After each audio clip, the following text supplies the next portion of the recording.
ಭಾಗವಹಿಸಬೇಕು ತೀರ್ಮಾನ ಮಾಡ್ತೀವಿ. ಕೋರ್ಟ್ ಮೇಲೆ ಕೂಡ ಚರ್ಚೆ ಮಾಡಿ ಭಾಗವಹಿಸಬೇಕನ್ನುವಂಥದ್ದು ಈಗ ನಿನ್ನೆ ಮಳೆ ಬಂದು ನಮ್ಮ ಕರ್ನಾಟಕಕ್ಕೆ ವರ್ಣದೇವ ಆಶೀರ್ವಾದ ಮಾಡಿದ್ದಾರೆ. ಮಲೆನಾಡಿನಲ್ಲೂ ಆಗಿದೆ, ಕೊಡಗಲ್ಲೂ ಈ ಕಡೆ ಸಕಲೇಶಪುರದಲ್ಲೂ ಆಗಿದೆ, ಲಕ್ಷ್ಮೀ ಜಿಲ್ಲೆಯಲ್ಲಿ ಆಗಿದೆ. ಆ ಹಿನ್ನೆಲೆಯಲ್ಲಿ ಕಬಿನಿಯಲ್ಲಿ ನೀರು ಬಿಟ್ಟಿದ್ದಾರೆ.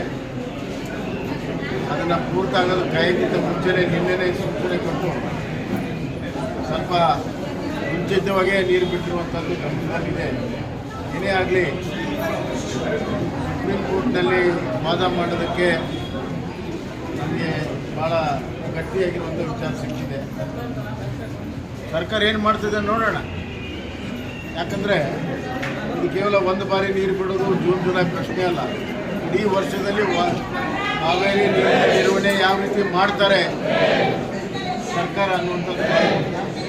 ಸರ್ಕಾರ ಏನು ಹೇಳ್ತದೆ ನೋಡೋಣ. ನಮ್ಮದೇ ಆದಂಥ ವಿಚಾರಗಳಿದ್ದಾವೆ, ಅಲ್ಲಿ ಸರ್ಕಾರ ಜೊತೆಗೆ ಚರ್ಚೆ ಮಾಡ್ತೀವಿ. ಆದರೆ ಒಂದೇ ಒಂದು ಮಾತು, ಸರ್ಕಾರ ಯಾವುದೇ ನಿರ್ಣಯ ತೆಗೆದುಕೊಂಡರೂ ಕೂಡ ಕರ್ನಾಟಕದ ಕುಡಿಯೋ ನೀರಿನ ಹಿತಾಸಕ್ತಿ, ಬೆಂಗಳೂರಿನ ಕುಡಿಯೋ ನೀರಿನ ಹಿತಾಸಕ್ತಿ, ಮಂಡ್ಯ ಮೈಸೂರಿನ ಕುಡಿಯೋ ನೀರು ಮತ್ತು ನಮ್ಮ ಮುಂಗಾರು ಬೆಳೆಗೆ ಏನು ನೀರನ್ನು ಯಾವ ರೀತಿ ಸುರಕ್ಷಿತವಾಗಿ ಮಾಡ್ತಾರೆ ಅನ್ನುವಂಥದ್ದು ಭಾಳ ಮುಖ್ಯ. ಇದು ಹುಡುಗಾಟದ ಮಾತಾಗಿದೆ. ನಾವು 9,500 ಕೇಳಿದ್ರು, ನಾವು 3,000 ಕೇಳಿಸಿದ್ವಿ. ಅದೇನು ಭಾಳ ದೊಡ್ಡ ಸಾಧನೆಯನ್ನು ಬಿಂಬಿಸುವಂಥದ್ದು ಕರ್ನಾಟಕದ ಧೋರಣೆ ಸರಿಯಲ್ಲ. ಇನ್ನು ರೈತರಿಗೆ ಇನ್ನು ಒಂದು ಹನಿನೂ ಕೂಡ ನೀರು ಬಿಟ್ಟಿಲ್ಲ, ಅದು ಭಾಳ ಮುಖ್ಯ.